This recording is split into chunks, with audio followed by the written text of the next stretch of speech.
मालवनी में युवक की पीट कर हत्या, एक गिरफ्तार। ईद की रात 2 बजे के करीब मालवनी में एक युवक की पीट कर हत्या कर दी गई। इस मामले में मालवनी पुलिस ने एक युवक को गिरफ्तार कर आगे की जांच कर रही है। मरने वाले का नाम सचिन दशरथ जायसवाल है और वह गोराई का रहने वाला है। खबर के मुताबिक मृतक सचिन दशरथ जायसवाल बोरीवली पश्चिम गोराई में रहता है और प्राइवेट कंपनी में ड्राइवर का काम करता था। ईद के दिन सचिन अपने मित्र आकाश गायकवाड़ के साथ मालवनी आया था। आकाश किसी से मिलने गली में चला गया और सचिन एक बाइक के पास खड़ा हो गया। उस समय रात के लगभग 2 बजे के करीब था। लोगों ने उसे चोर समझकर उसकी पिटाई कर दी। जब उसका मित्र वापस आया तो उसे बेहोश पाया। आकाश उसे शताब्दी अस्पताल लेकर गए, जहां डॉक्टरों ने मृत घोषित कर दिया। इस मामले में मालवनी पुलिस ने हत्या का मामला दर्ज करते हुए एक आरोपी को गिरफ्तार कर लिया है। सर, मालवनी पुलिस स्टेशन में एक हत्या का मामला सामने आया है, क्या है मामला? दिनांक 10 अप्रैल को रात को लगभग 2:30 बजे शताब्दी हॉस्पिटल से हमको एक संदेश प्राप्त हुआ कि एक लड़का डेथ बिफोर एडमिशन आया है उनके पास। तो तुरंत हमारा टीम गया वहाँ पे, मैं खुद भी पहुँचा। वहाँ पे इंक्वायरी करने के बाद में पता चला कि वो जो डेथ हुआ लड़का जिसका नाम सचिन जायसवाल बताया गया, वो मालवनी के जुरिडिक्शन में उसके दोस्त के साथ में आया था कुछ काम से।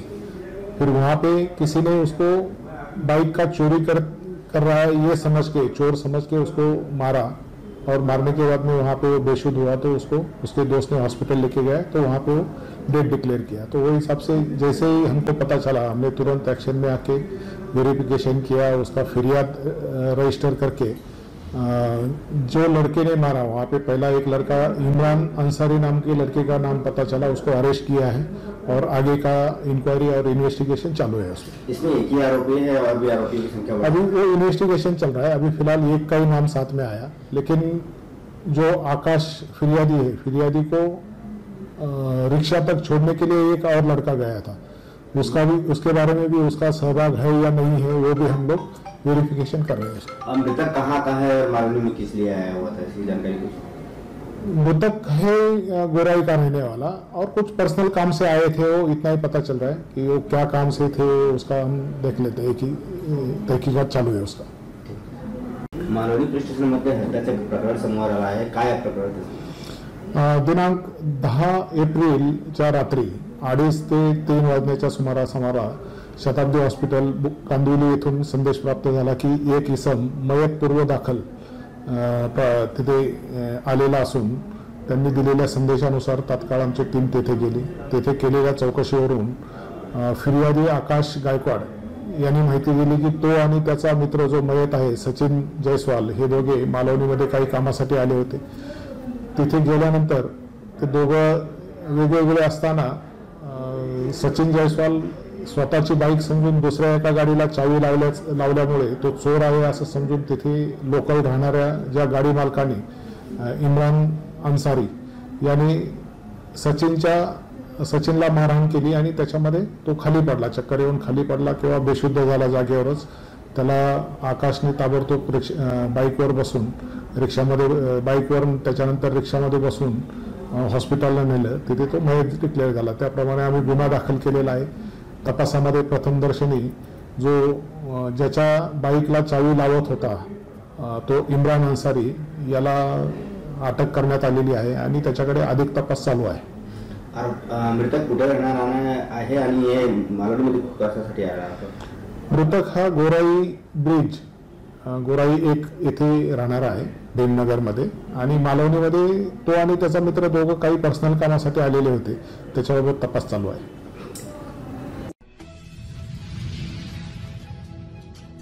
सलमान खान के घर के बाहर फायरिंग करने वाले मामले में विशाल राहुल उर्फ कालू का नाम सामने आया है। कालू गुरुग्राम का रहने वाला है। वो 10वीं तक पढ़ा है और उसके खिलाफ 5 से ज्यादा आपराधिक मामले दर्ज हैं। बताया जाता है कि वो राजस्थान के गैंगस्टर रोहित गोदारा का शूटर है। बता दें कि कुछ दिनों पहले विशाल ने हरियाणा के रोहतक में लॉरेंस विस्रोई के इशारे पर एक बुकी का कत्ल किया था। सीसीटीवी में रिकॉर्ड हुई वारदात में वह गोली चलाता दिखाई दिया था। विशाल राजस्थान के कुख्यात गैंगस्टर रोहित गोदारा का शूटर गैंगस्टर है। रोहित गोदारा लॉरेंस विश्रोई गैंग से जुड़ा है। सलमान खान के घर से जुड़े मामले का तार हरियाणा के शूटरों से जुड़ने के बाद हरियाणा पुलिस भी एक्टिव हुई है। मुंबई पुलिस ने सलमान खान के आवास के बाहर रविवार सुबह मोटरसाइकिल सवार 2 अज्ञात व्यक्तियों द्वारा गोलीबारी करने के मामले में FIR की थी। पुलिस ने बताया कि पुलिस ने अभिनेता के घर से करीब 1 किलोमीटर दूर एक मोटरसाइकिल बरामद की है और ऐसा संदेह है कि हमलावरों ने इसका इस्तेमाल किया था। बांद्रा पुलिस के अधिकारियों के अनुसार भारतीय दंड संहिता की धारा 307 हत्या का प्रयास और शस्त्र अधिनियम के तहत अज्ञात व्यक्ति के खिलाफ FIR दर्ज की गई है। बता दें कि सलमान खान के बांद्रा में स्थित गैलेक्सी अपार्टमेंट के बाहर सुबह करीब 5 बजे 2 व्यक्तियों ने 4 गोलियां चलाई थीं और भाग गए। इसी इमारत में अभिनेता सलमान खान रहते हैं। दिल्ली पुलिस को संदेह है कि इनमें से एक आरोपी गुरुग्राम से है, जो हरियाणा में हत्या और डकैती की कई घटनाओं में शामिल रहा है। वो गुरुग्राम स्थित व्यवसायी सचिन मुंजाल की हत्या के मामले में वांछित है। विदेश में रहने वाले गैंगस्टर रोहित गोदारा ने एक कथित सोशल मीडिया पोस्ट के जरिए मुंजाल की हत्या की जिम्मेदारी ली थी। वह गैंगस्टर लॉरेंस विश्रोई उसके भाई अनमोल और गोल्डी बराड़ का करीबी सहयोगी है। पुलिस के मुताबिक रविवार को सलमान खान के घर के बाहर गोलीबारी के कुछ घंटों बाद अनमोल विश्रोई ने एक कथित ऑनलाइन पोस्ट के जरिए घटना की जिम्मेदारी ली और बॉलीवुड अभिनेता को चेतावनी जारी करते हुए कहा कि यह एक ट्रेलर था। पिछले वर्ष मार्च में अभिनेता के दफ्तर को एक ईमेल भेजकर खान को धमकी दी गई थी, जिसके बाद मुंबई पुलिस ने गैंगस्टर लॉरेंस विश्रोई, गोल्डी बराड़ और एक अन्य के खिलाफ भारतीय दंड संहिता की धारा 120B आपराधिक षड्यंत्र समेत अन्य धाराओं में एक FIR दर्ज की थी। FIR प्रशांत गुंजालकर द्वारा बांद्रा पुलिस को दी गई एक शिकायत के आधार पर दर्ज की गई। पुलिस के अनुसार गुंजालकर अक्सर खान के बांद्रा स्थित आवास पर जाते हैं और एक कलाकार प्रबंधन कंपनी चलाते हैं। पुलिस ने पहले बताया था कि ईमेल में कहा गया था कि खान ने लॉरेंस विश्रोई द्वारा एक समाचार चैनल को दिया गया इंटरव्यू देखा होगा और अगर नहीं देखा है तो उन्हें वह देखना चाहिए। ईमेल में गुंजालकर से कहा गया था कि अगर खान इस मामले को बंद करना चाहते हैं तो उन्हें गोल्डी भाई से आमने सामने बात करनी चाहिए। पुलिस के मुताबिक उसमें कहा गया था अभी भी समय है, लेकिन अगली बार झटका देखने को मिलेगा। पुलिस ने बताया था कि जून 2022 में एक अज्ञात व्यक्ति ने एक हस्तलिखित पत्र के जरिए खान को धमकी दी थी। बॉम्बे हाई कोर्ट ने सोमवार को मनी लॉन्ड्रिंग मामले में एक बुजुर्ग व्यवसायी से रात भर पूछताछ के लिए प्रवर्तन निदेशालय को फटकार लगाई। हाई कोर्ट ने कहा कि सोने का अधिकार एक बुनियादी मानवता का अधिकार है, इसका उल्लंघन नहीं किया जा सकता। मामला यूं है कि बुजुर्ग व्यवसायी ने ईडी की गिरफ्तारी के खिलाफ कोर्ट में याचिका डाली थी, जिसमें उल्लेख किया था कि उससे रात से अगली सुबह 3:30 बजे तक पूछताछ की गई, फिर सवेरे गिरफ्तार कर लिया गया। मामले में सुनवाई न्यायमूर्ति रेवती मोहिते डोरे और न्यायमूर्ति मंजुषा देशपांडे की खंडपीठ ने की। पीठ ने कहा कि बयान रात में दर्ज नहीं किए जाने चाहिए, क्योंकि इससे उसके सोचने समझने की क्षमता प्रभावित हो सकती है।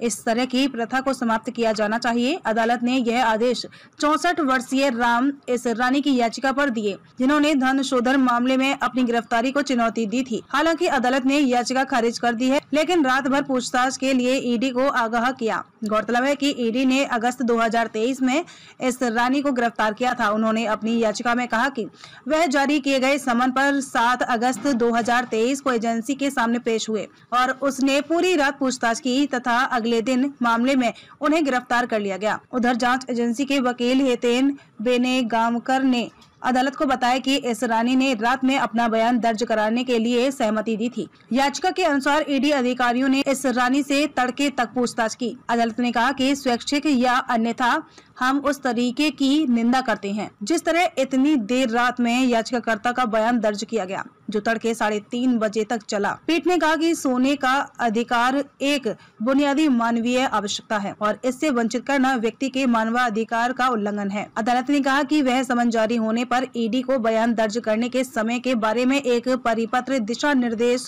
जारी करने का निर्देश देना उचित समझती है। पीठ ने अनुपालन के वास्ते मामले को 9 सितंबर के लिए सूचीबद्ध कर दिया।